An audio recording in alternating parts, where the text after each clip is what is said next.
Bonsoir. Ce soir, c'est mamie qui raconte. L'histoire de Philomène qui a oublié Capuchon. C'est un beau dimanche d'hiver. Toute la famille de Philomène passe la journée à la campagne, loin de la maison, chez Pio et Mahiette, ses grands-parents. Après le déjeuner, Philomène et son petit frère Émile jouent dans le jardin. Philomène se balance sur la grande balançoire avec Capuchon, son doudou à grelots. Elle le promène partout, dans la capuche de son manteau.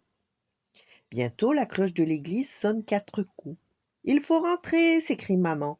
Philomène embrasse Pio et Mahiette et saute dans la voiture. Le paysage défile quand soudain Philomène s'aperçoit que Capuchon n'est plus là.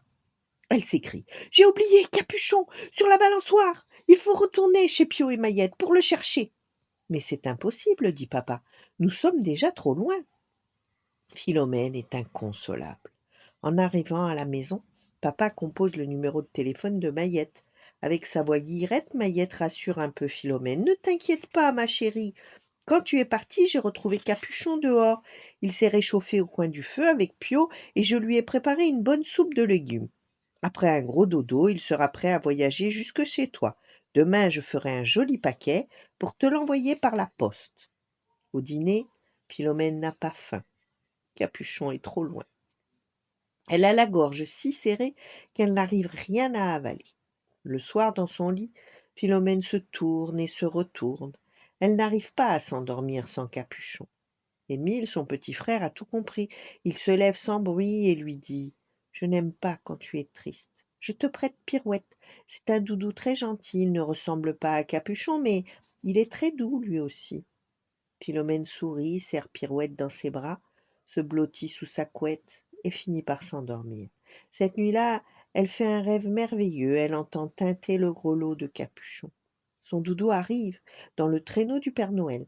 Mais le lendemain matin, quand Philomène se réveille, Capuchon n'est pas sur son oreiller. 2 nuits passent. Chaque matin, Philomène guette le facteur par la fenêtre. Et soudain le voilà qui arrive sur son vélo. Sous une averse de gros flocons, sa voix résonne dans le vent du petit matin. Mademoiselle Philomène, j'ai un paquet pour vous. Philomène a le cœur qui danse. Elle ouvre son paquet et découvre Capuchon qui sent bon la maison de Pio et Mahiette. Dans un papier de soie, Mahiette a enveloppé une petite écharpe et des chaussons qu'elle a tricotés pour Capuchon. Il y a aussi un petit pot de confiture et une longue lettre.